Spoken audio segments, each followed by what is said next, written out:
Hello, welcome to my studio. This is your instructor, Linda. In this video, we're going to be doing a comparison between regular quilling paper and the extra long quilling paper. So I'm going to go over how to open the package and get the quilling paper out without leaving a big snarled mess, the difference between the long and the short when you're quilling, and what the advantages are of each of them. So, if you buy standard length quilling paper, it usually is about 30 centimeters or 12 inches. It may vary a little bit depending on the manufacturer and the maker of the paper. The extra long quilling paper is about 110 centimeters or 43 inches. So significantly longer than your standard quilling paper. So whenever my students purchase a package of this extra long quilling paper, one of the first questions they ask is, how do I take the paper out? So taking the paper out is very simple. You take the side of the paper that has the loop, so not this side with the tail, this side here with the loop, and you cut open the top of the package right there so that you can get the paper out. So I'm going to grab a package here that I have already opened and started using. As you can see, I've already cut the top of the package off and it is open with the loops there.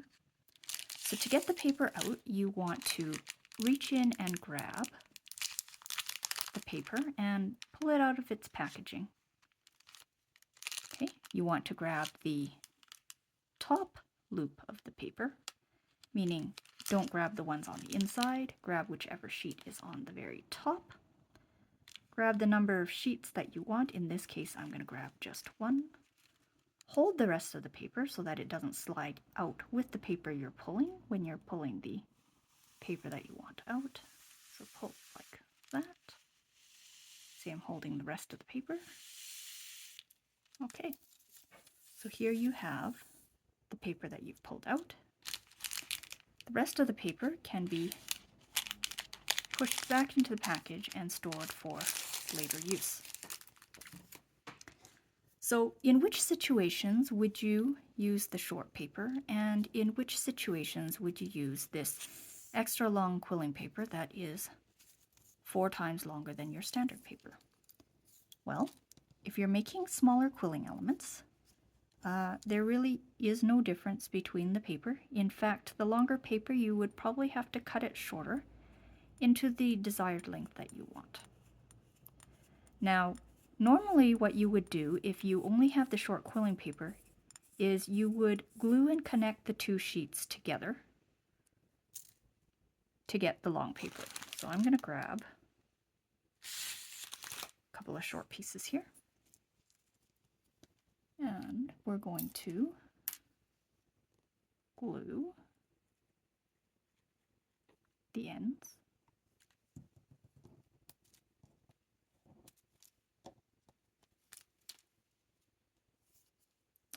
like this. Okay, so we have the longer paper made by 2 short strips, and where the paper overlap here, that's the glue mark. Okay, so I have here 2 coils that I have already made that uses the extra long quilling paper and the short quilling paper that's glued together. So this green one right here is done with the extra long quilling paper, and we're going to put it beside the one where I have glued 2 pieces of paper together.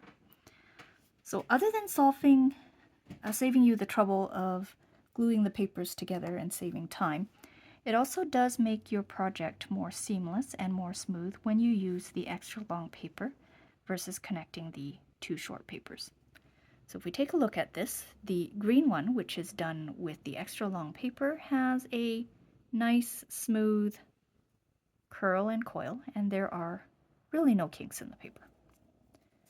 So when we compare it to this one here, where I've connected the papers together, you can see right in that spot right there, where the papers overlap, that there is a kink in your paper and it doesn't roll smoothly. Now, there's really no way to avoid that. You can minimize as much as possible by reducing the overlap on your glue mark, but honestly, the kink will mostly be there. So if you're doing a project that requires gluing two sheets together, that is when you would want to use the extra long paper. Okay, so I've done 2 wheat ears here, done with the standard paper, and I have done a wheat ear here with the extra long paper. So you can see with the extra long paper, you can make a significantly larger element than you do with the shorter one, right? Okay, so that's basically the difference between the long and the short. The long paper just makes it so it's easier. You don't have to connect or glue the paper together. And when you're rolling it to make a loose coil, you don't end up with kinks where the paper is attached. Okay, it's also very useful if you are doing quilling with quilling board. Quilling board, when we're doing skeletons or outlines, we do tend to use long continuous loops, and to be able to do it with one piece of paper rather than multiple pieces of paper just makes the project faster, easier, more efficient to do, and honestly, more fun. It's one of the tedious things I don't enjoy about quilling is gluing the sheets together. Okay, so that's basically the comparison between using short paper and the extra long paper. I will end it at that and hopefully see you in the next video. Thank you.